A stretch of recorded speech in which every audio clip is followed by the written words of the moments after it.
ధర్మాన్ని పాటిస్తా. రవిచంద్రారెడ్డి గారు మీరు గతంలో వైఎస్ఆర్సీపీని నిందించాలని నేను అనుకోను. రవిచంద్రారెడ్డి గారు మీరు గతంలో వైఎస్ఆర్ కాంగ్రెస్ పార్టీకి సొంత ఛానల్ అయిన సాక్షి ఛానల్ డిబేట్లో పార్టిసిపేట్ చేసిన సందర్భంలో మీ ఆవేదన అంతా కూడా చెప్పే ప్రయత్నం చేశారు. ఆ రోజు వైఎస్ఆర్ కాంగ్రెస్ పార్టీ ఎందుకు ఓడిపోయింది అంటే దానికి మూల కారణం సజ్జల రామకృష్ణారెడ్డి, విజయసాయిరెడ్డి లాంటి వాళ్ళు అంటూ.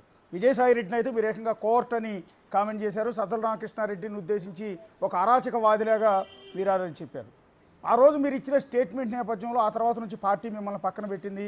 ఎవరైతే టీవీ డిబేట్లకు వెళ్తున్నారో ఆ లిస్టులోంచి కూడా మీ పేరు తొలగించింది.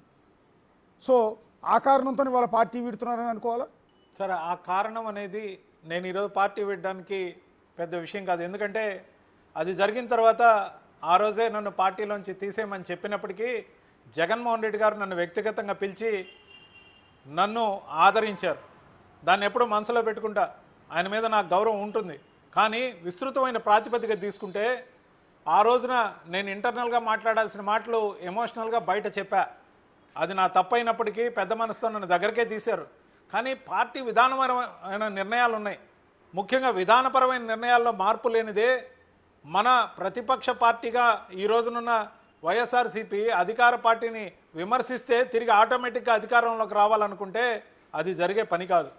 మార్పు సమూలంగా జరగాలి. ఆ మార్పు జరగకుండా అడ్డుకుంటున్న వాళ్ళు ఆయన చుట్టూనే ఉన్నారు. ఆయన నిజంగా పార్టీని సమీక్షించుకుంటే జనానికి ఉపయోగపడే పనులు ఏవైనా చేయొచ్చు. కానీ అది నేను అక్కడ ఉన్న రోజులు కూడా దాదాపుగా హెడ్ క్వార్టర్స్లో పార్టీ ఆఫీస్కి పోవడం నిరంతరం నా అలవాటు. కానీ అది జరిగే కార్యక్రమం కాదని, దాంతోపాటు నేను బీజేపీ సిద్ధాంతాలకి ఖచ్చితంగా ఆకర్షితున్నాయి. ఖచ్చితంగా నరేంద్ర మోడీ గారి నాయకత్వంలో, అమిత్ షా గారి నాయకత్వంలో తీసుకుంటున్న డైనమిక్ నిర్ణయాలు ఏవైతే ఉన్నాయో వాటిల్ని స్వాగతిస్తూ వాటికి అనుగుణంగా ప్రచారకగా మారడం కోసం బీజేపీలో చేరా. ఇదే సందర్భంలో ఇంకొక మాట చెప్తాను అశోక్ గారు. ఈ రోజున ఎవరు అవునన్నా కాదన్నా ప్రజలు ఏ పార్టీని గెలిపిస్తారో ఆ పార్టీలే 5 సంవత్సరాలు అధికారంలో ఉంటాయి. ఒక 6 నెలలు వదిలేసిన తర్వాత లేదా 3 నెలలు వదిలేసిన తర్వాత అధికారంలో ఉన్న పార్టీల్ని మాత్రమే విమర్శిస్తే ఆటోమేటిక్గా ప్రతిపక్షాలు అధికారంలోకి వస్తాయనుకుంటే అది కళ. ఆత్మ పరిశీలన, సమీక్ష, కార్యవర్గ నిర్మాణం, సభ్యత్వం, లేకపోతే అన్నీ కూడా కార్యకర్తలను కాపాడుకునే విధానం ప్రతి పార్టీకి ఉండాలి. ఒకవైపు తెలుగుదేశం పార్టీని చూడండి, 1 కోటి మంది సభ్యత్వాలను ఈరోజు ఫుల్ పేపర్ యాడ్ ఇచ్చారు. బీజేపీ సభ్యత్వం చూడండి, ఈరోజు నేను సభ్యత్వం తీసుకున్నా. ఆన్లైన్లో నాకు సభ్యత్వం తీసి ఇక్కడ రాష్ట్ర అధ్యక్షురాలు ఈరోజున సత్యకుమార్ గారు, ఆరోగ్య శాఖ మంత్రి గారు ఆధ్వర్యంలో నాకు సభ్యత్వం ఆన్లైన్లో డిజిటల్గా ఇవ్వడం జరిగింది. ఒక ఐడెంటిటీ ఉండాలి, ఒక మనిషిగా ఒక ఐడెంటిటీ ఉండాలి. పలానా వాడు మన కార్యకర్త, వాడి నంబర్ కొడితే వాడి ఐడెంటిటీ మొత్తం రావాలి. విధానపరంగా సమీక్షించుకోకుండా అధికారంలో మనకు నచ్చని వాళ్ళు వచ్చారు కాబట్టి ఒక 6 నెలలు వదిలేసి 4 ఏళ్ళు విమర్శించి తర్వాత ఎలక్షన్ వస్తుంది కాబట్టి బలమైన అభ్యర్థులను పెట్టి గెలుచుకుందామంటే అది జరిగే పని కాదు సార్. ఎందుకంటే ప్రజలు విద్యావంతులు, వివేకవంతులు.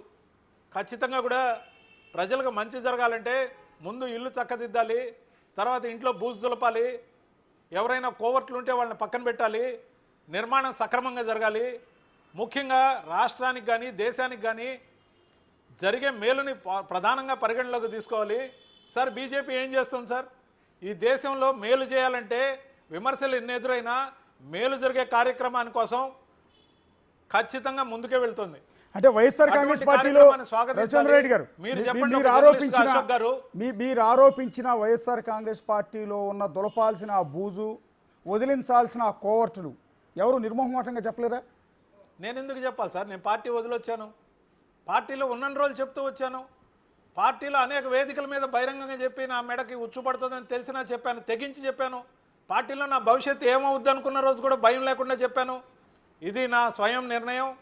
జాతీయ రాజకీయాల వైపు నరేంద్ర మోడీ గారి నాయకత్వంలో, అమిత్ షా గారి నాయకత్వంలో, రాష్ట్ర నాయకత్వంలో పార్టీ నిబంధనలకి తూచా తప్పకుండా కట్టుబడి పనిచేయడంతో పాటు ఇప్పుడున్న కూటమి ధర్మాన్ని పాటిస్తూ కూటమి పార్టీల్ని విమర్శించి మాత్రమే పబ్బం గడుపుకుంటామంటే అది సరికాదనే విధానానికి నేను ఖచ్చితంగా ఇది కరెక్ట్ అని నమ్ముతూ ముందడుగు వేస్తా. నన్ను ఆదరించినందుకు అన్నిటికీ సమానంగా ధన్యవాదాలు చెప్తూ, ప్రత్యేకమైన ధన్యవాదాలు వైఎస్ జగన్మోహన్ రెడ్డి గారికి చెప్తూ, దేశ రాజకీయం కోసం, దేశానికి పనికొచ్చే రాజకీయం కోసం ఏమేమైతే చేస్తున్నారో నరేంద్ర మోడీ గారు, అమిత్ షా గారు, వీళ్ళిద్దరు ద్వయం ఏదైతే చేస్తుందో ఖచ్చితంగా దాన్ని సమర్థిస్తూ బీజేపీ సిద్ధాంతాలకు అనుగుణంగా రాష్ట్రం పార్టీ యొక్క ఆదేశాల అనుసారం కూటమి ధర్మాన్ని నిర్వర్తిస్తూ ముందడుగు వేయడమే నా లక్ష్యం. అంటే రవిచంద్రారెడ్డి గారు బేసిక్గా అసలు ఏమాత్రం భయం అనేది లేకుండా అప్పట్లో ప్రతిపక్షంలో ఉన్న టీడీపీ కావచ్చు, జనసేన కావచ్చు, బీజేపీ కావచ్చు, వీటన్నిటిపైన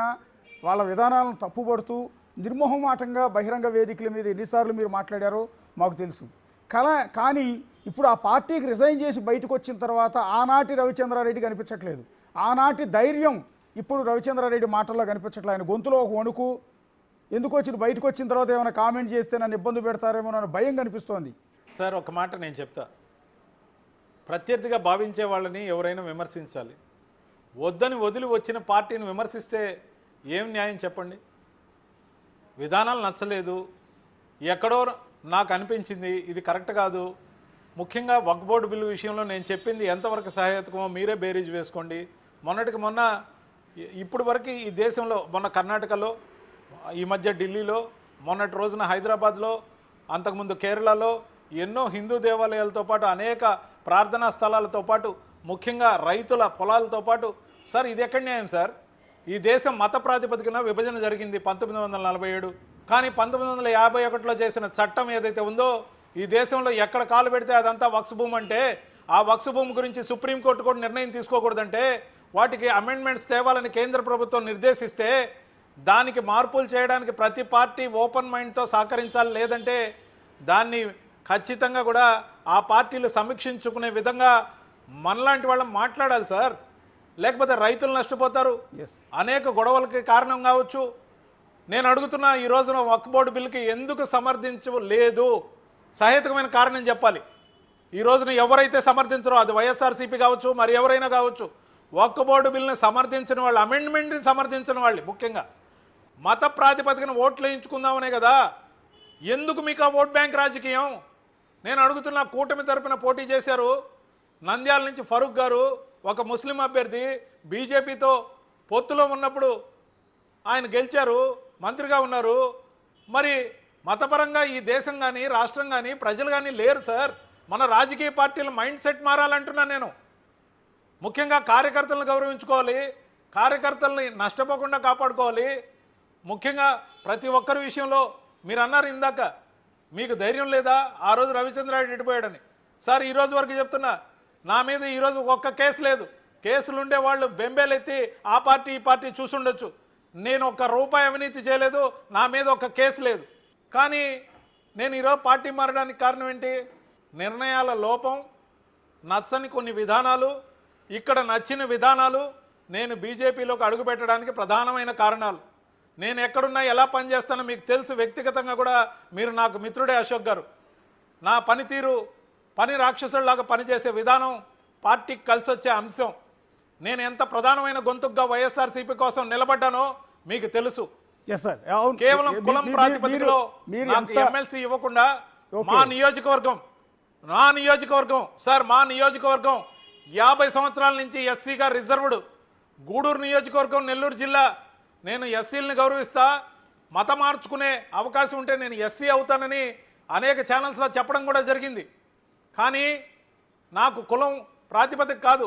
ఒక 50 సంవత్సరాల నియోజకవర్గం ఏదైతే ఉందో ఎస్సీ రిజర్వ్డ్గా, అదే నియోజకవర్గం నుంచి బల్లి కళ్యాణ్ చక్రవర్తి అనే ఒకరికి, బల్లి దుర్గాప్రసాదరావు తనయుడికి ఎమ్మెల్సీ ఇచ్చి, మళ్ళీ వాకాటి నారాయణ రెడ్డి గారు ఎమ్మెల్సీ ఖాళీ అయితే నాకు ఇస్తానని కమిట్ అయ్యి నాకు ఇవ్వకుండా దాన్ని మేరకు మురళీ గారికి ఇచ్చి, మళ్ళీ ఆయనకే ఎమ్మెల్యే టికెట్ ఇచ్చి, ఆయనకి ఇద్దరిని సెక్యూరిటీగా ఇచ్చి, ఇద్దరు ఎమ్మెల్సీలని, ఒక ఎమ్మెల్యేని ఎస్సీలుగా ఒకే నియోజకవర్గాన్ని పెడితే మిగతా కులాల ఓట్లు ఆటోమేటిక్గా పడతాయి అనుకుంటారా?